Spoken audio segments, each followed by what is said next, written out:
वे भगवान मधुबन में आए अपने भक्त ध्रुव का दर्शन करने के लिए। मधोर वनम भृत्य दिदक्षयागतः, और भगवान जब आए तो देखते क्या है, ध्रुव जी एक पैर पर खड़े हुए, आंख बंद किए हुए अपने हृदय के अंदर भगवान के स्वरूप का दर्शन कर रहे हैं। ध्रुव जी के सामने भगवान खड़े हैं, लेकिन ध्रुव जी की आंख बंद है। ध्रुव जी को देखकर भगवान ने सोचा इसकी समाधि पूर्ण हो जाए, इसका ध्यान टूटे, इसकी तपस्या पूर्ण हो।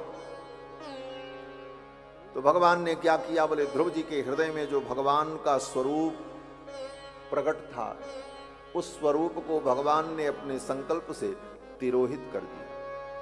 अपने हृदय में ध्रुव जी महाराज जिस रूप का दर्शन कर रहे थे, वह रूप अचानक अंतर्हित हो गया, और ज्यों ही वो रूप गायब हुआ, ध्रुव जी व्याकुल हो गए। अरे ये मेरा ध्यान क्यों टूट गया।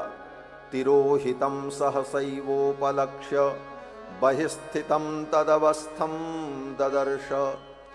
ज्यों ही वो ध्यान टूटा, ध्यान छूटा, ध्रुव जी ने टक से आंख खोल दी, और ध्रुव जी ने जब आंख खोली तो देखते क्या है, जिस रूप का दर्शन हृदय में कर रहे थे वो रूप सामने खड़ा था। सशंख चक्रम सकिरीट कुंडलम सपीत वस्त्रम सरसीरुहेक्षणम। भगवान का जो दिव्य स्वरूप है, शंख चक्र गदा पद्म धारण किए हुए, पीतांबर बनमाला विभूषित भगवान नारायण ध्रुव की आंखों के सामने खड़े। ध्रुव जी ने देखा भगवान के मस्तक पर अनंत अनंत ब्रह्मांड के स्वामित्व को सूचित करने वाला किरीट मुकुट भगवान के मस्तक पर शोभा को प्राप्त हो रहा। अष्टमी के चंद्रमा के समान भगवान का सुंदर ललाट, गभुआरी अलकावली, मस्तक पर ऊर्ध्वपुंड्र की रेखा, दिव्य भगवान के कर्णांत लोलेक्षण नेत्र, नासिका के मूल से लेकर के कर्ण मूल पर्यंत कर्णांत लोलेक्षण, भगवान के सुचिक्कन कपोल, भगवान के सुमधुर अधर, जिन अधरों की अरुणिमा को देखकर आर्य ललनाएं अपने आर्य चरित्र से विचलित हो जाएं, ऐसे भगवान के सुमधुर अधर, कानों में सुंदर मकराकृत कुंडल, कंठ में सुंदर ग्रैवेय हार, शंख के समान भगवान की ग्रीवा, गले में ग्रैवेय हार, कौस्तुभ मणि, मणिमाला, मोहन माला, मटर माला, सोने की सतलड़ी, हीरे की पचलड़ी, बनमाला, ऊपर की भुजाओं में शंख चक्र, कंधे पर सुंदर शुभ्र यज्ञोपवीत वेदमय, नीचे की भुजाओं में गदा और पद्म, कमर में लिपटा हुआ भगवान का तड़ित विनिंदक पीतांबर, नीले रंग के श्रीअंग के कटिभाग में लिपटा हुआ चमकता हुआ तड़ित विनिंदक पीतांबर ऐसी शोभा को प्राप्त हो रहा है जैसे किसी नील घन खंड को आकाशीय विद्युत चारों तरफ से आवेष्टित करके चमक रही हो, ऐसा दिव्य चमकता भगवान का पीतांबर।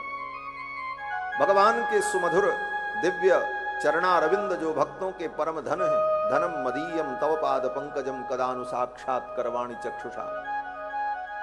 भगवान के नखसिक पर्यंत इस स्वरूप को देख करके ध्रुव जी महाराज गदगद हो, भाव विभोर हो गए, और ध्रुव जी ने सोचा मैं भगवान की स्तुति करूं, लेकिन ध्रुव जी को कोई स्तुति मालूम नहीं, क्योंकि गुरु जी ने तो केवल मंत्र ही बताया था, कोई स्तुति तो याद कराई नहीं। और दूसरी बात कि ध्रुव जी अभी किसी विद्यालय में गए नहीं, कोई शिक्षा प्राप्त नहीं की है, इसलिए काव्य रचना का सामर्थ्य भी नहीं है कि श्लोक बना करके भगवान की स्तुति करें। स्तुति करने का दो तरीका है। एक तरीका तो यह है कि अगर भगवान ने सामर्थ्य दिया है, काव्य कला है, तो सुंदर श्लोकादि की रचना करके, पद की रचना करके, पद्य की रचना करके भगवान का स्तवन करें। और ऐसी स्थिति नहीं है तो पूर्वाचार्यों ने, भगवान के भक्तों ने जो स्तुति गाई है उसे ही याद कर ले और रोज भगवान की स्तुति करें। हम लोग ऐसे ही करते हैं। पूर्वाचार्यों ने जो लिखा है उसी को याद करके रोज भगवान को सुनाते हैं। श्री रामचंद्र कृपाल भजमन हरण भव है दारुण। और यह तो सामर्थ्य दिया है तो फिर स्तुति बनाओ और करो। ध्रुव जी के साथ दोनों स्थिति नहीं थी। और स्तुति है क्या? कहते हैं भगवान के संपूर्ण गुणों का वर्णन यह स्तुति है। हमारे आचार्य श्री वत्सचिन्ह स्वामी जी महाराज कहते हैं, स्तोत्रम नाम किमाम अनंति कवयो यद्यन्यदीयान गुणान। स्तोत्र किसे कहते हैं, स्तुति किसे कहते हैं? बोले किसी के संपूर्ण गुण का वर्णन करना यह स्तुति है। स्तोत्रम नाम किमाम अनंति कवयो यद्यन्यदीयान गुणान। उसके समस्त गुणों का वर्णन करना यह स्तुति है। और दूसरी विधि, जिसकी हम स्तुति कर रहे हैं उसमें गुण नहीं है, लेकिन उसके अंदर हम गुण का आरोप कर रहे हैं। आरोप्य भणिति ही, गुणों का आरोप करके वर्णन करना यह भी स्तुति है। और भगवान में ये दोनों विधि लागू नहीं होती। क्यों? बोले भगवान के संपूर्ण गुणों का कोई वर्णन कर ही नहीं सकता। अशेष गुणों का वर्णन कर दिया जाए ये स्तुति है, तो यह भी भगवान में संभव नहीं। किसी जीव के अंदर सामर्थ्य ही नहीं है कि भगवान के संपूर्ण गुणों का वो वर्णन कर सके। भगवान के अनंत दिव्य कल्याण गुणगण हैं, उनका वर्णन संभव ही नहीं। और दूसरी स्थिति जो गुणों का आरोप है, तो भगवान में आरोप इसलिए नहीं हो सकता कि आरोप तो वहां पर गुण का होता है जहां गुण का अभाव हो। भगवान में सारे गुण सदा विद्यमान हैं, इसलिए आरोप का कोई प्रश्न ही नहीं। तो दोनों स्थिति में जीव भगवान की क्या स्तुति करेगा?